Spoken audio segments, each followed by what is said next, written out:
हे hi guys, welcome to day 5. सकाळी सकाळी उठलो आहे आम्ही लवकर आणि आता 1 आवरची फेरी राईड आहे. आणि इथून आम्ही मग आज अलप्पी टू वर्कला ट्रॅव्हल करणार आहे. आणि रस्त्यामध्ये जटायूवर सेंटर आहे, ते मेन अट्रॅक्शन आहे वर्कलाचं, ते आम्ही बघणार आहे. आणि तिथूनच आम्ही मग नॉर्थ क्लिफला जाणार आहे. वर्कलाच्या सुंदर बीच आहेत, सो स्टे ट्यून.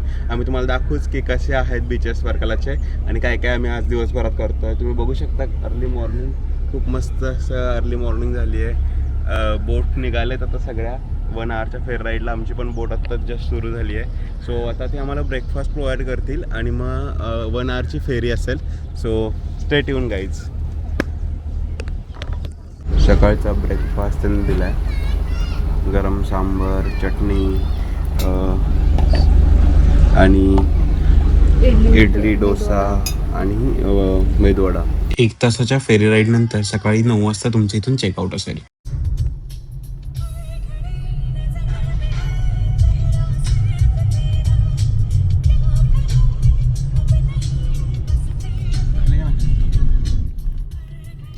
आता आम्ही पोहोचलो आहे जटायू अर्थ सेंटरच्या इथं. एंट्री करतो आतमध्ये जाण्यासाठी.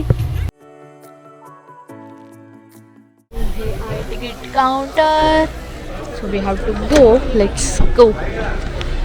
तुम्ही बघू शकता लोक थांबली आहेत कारण की इथे कॅश नॉट अलाउड सांगितलं आहे. इथे फक्त कार्ड आणि UPayचं अलाउड होतं. सो खाली खूप गर्दी झाली होती कारण की खूप लोकांनी कॅश जवळ ठेवली होती. खूप सुटसुटीत आणि खूप मस्त अशी यांची व्यवस्था आहे. आणि आता आमची केबल कार येईल बहुतेक. So we are excited. मला अशा टाईपच्या फेरीने जायचं असेल तर त्याची प्राईस आहे 255 आणि टोटल 555 तुम्हाला लागतील पर पर्सन, जर फेरी प्लस जटायूची एंट्री धरून. पण हा एक वेगळाच एक्सपिरियन्स आहे, सो तुम्ही ट्राय करू शकता. आता आपण चाललो रोपवेनी जटायू अर्थ सेंटरला. केरळमधील खूप वेगळं आणि खास ठिकाण. येथे असलेली जटायूची मोठी मूर्ती पाहिली की खरंच आश्चर्य वाटतं. ही मूर्ती जगातील सर्वात मोठ्या पक्षी शिल्पांपैकी एक मानली जाते. ती एका मोठ्या डोंगरावर बनवली आहे, त्यामुळे वरून दिसणारा व्ह्यूही खूप सुंदर आहे. वर जाण्यासाठी रोपवेची सुविधा आहे. रोपवेमधून जाताना डोंगर, जंगल आणि निसर्गाचा जबरदस्त व्ह्यू दिसतो. इथे ॲडव्हेंचर ॲक्टिव्हिटीज पण आहेत. झिपलाईन, ट्रेकिंग आणि रॉक क्लाइम्बिंग सारख्या ॲक्टिव्हिटीज इथे आहेत. निसर्ग, हिस्ट्री आणि ॲडव्हेंचर हे तिन्ही एकाच ठिकाणी तुम्हाला इथे अनुभवायला भेटतात. हे आहे जटायू अर्थ सेंटर. पहिल्यांदा ही मोठी जटायूची मूर्ती पाहिली की खरंच आश्चर्य वाटतं, पण यामागची कथा अजूनच खास आहे. रामायणानुसार रावण जेव्हा सीतामातेला जबरदस्ती लंकेला घेऊन जात होता, तेव्हा जटायू नावाच्या पक्षाने हे पाहिले. जटायू हा साधा पक्षी नव्हता, तो खूप शक्तिशाली आणि राजा दशरथांचा मित्र मानला जायचा. सीतामाता संकटात आहे हे बघून जटायूने एकट्याने रावणाला थांबवण्याचा प्रयत्न केला. आकाशात दोघांमध्ये जोरदार युद्ध झालं.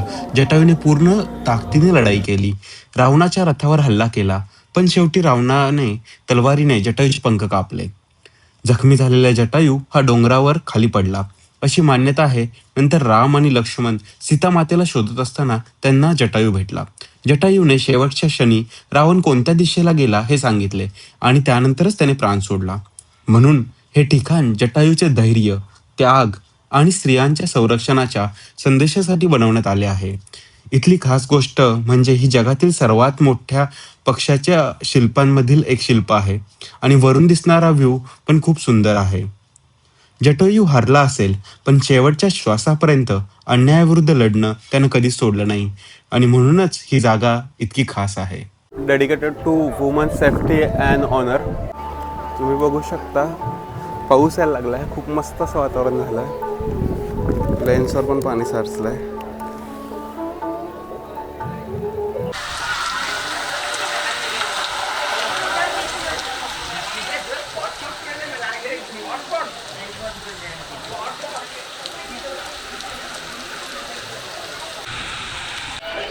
सो हे आहे राम मंदिर, जिथे रामाच्या ॲक्च्युअल पादुका ठेवल्यात.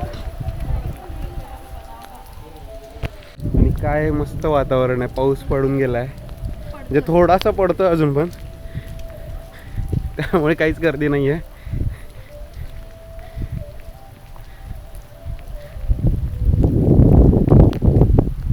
बाय इथे नो फोटो नो व्हिडिओ आहे.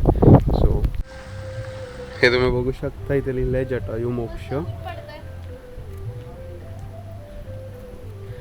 इथे लॉर्ड श्रीरामांचे पदचिन्ह आहेत. सो इथे तुम्ही बघू शकता, आता पाऊस पडलाय त्यामुळे बाष्पजमा झालाय, पण आता ऊन पडतं हळूहळू. खूप छान हा वाटतं. खूप मस्त वाटतं. वन साईड दिसतेय, वन साईड दिसत नाहीये. बाष्प तयार होतं त्यामुळं पाऊस थांबलाय. पोहोचलं तर बघू आपण रूम कशी आहे.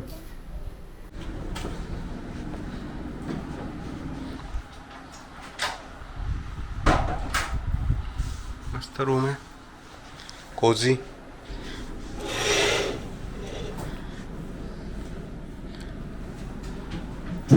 अशी प्रॉपर्टी आहे त्यांची. वरती इन्फिनिटी पूल आहे. बघू, जर वेळ भेटला तर जाईन आम्ही. वर्कला बीचला जाऊ पुढून, तुम्हाला तसं व्ह्यू दाखवा. बाय. ही आहे प्रॉपर्टी आता मी जे राहतो ती.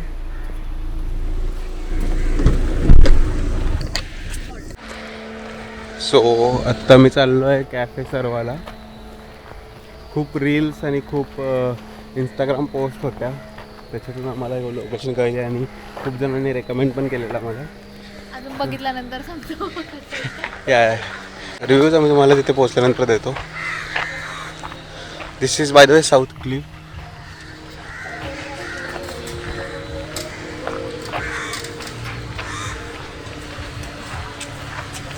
and this is the cafe Sarva.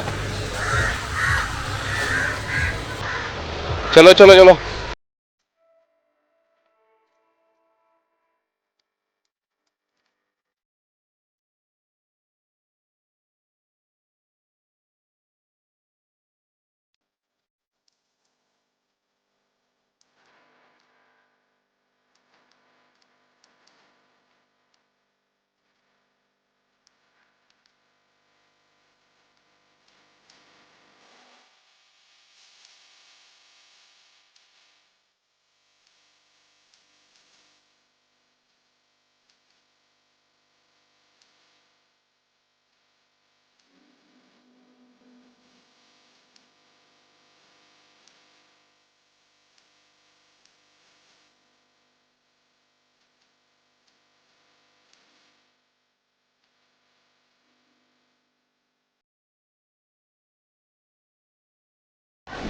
So आता आमचं आलं आहे फ्रेंच फ्राईज ची पनीर सँडविच आणि रॅप.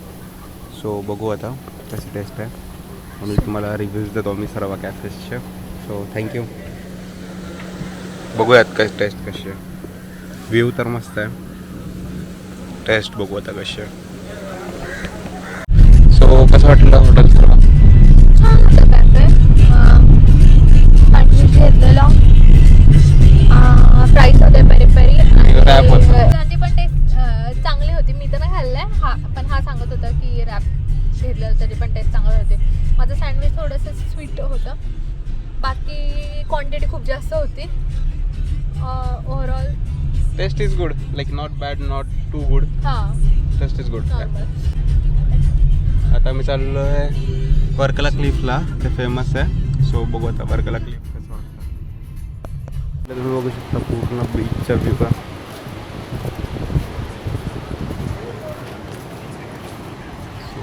बघू आता वर्कला क्लिफ.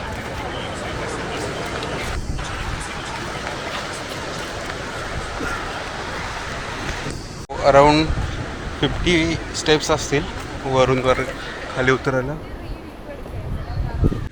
आणि खाली उतरल्यानंतर तुम्हाला बीच आहे, same south Goa type vibe आहे. आणि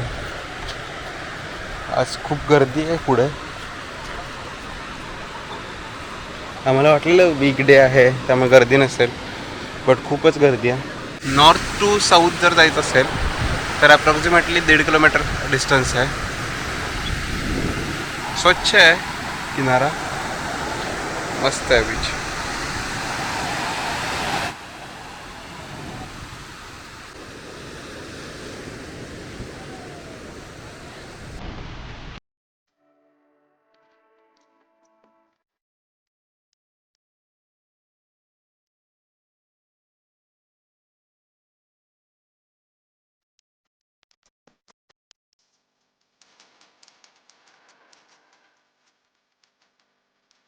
आता आम्ही आलोय वर्कलाचा जो क्लिफ रोड आहे तिकडे, तिथे शॉपिंगसाठी.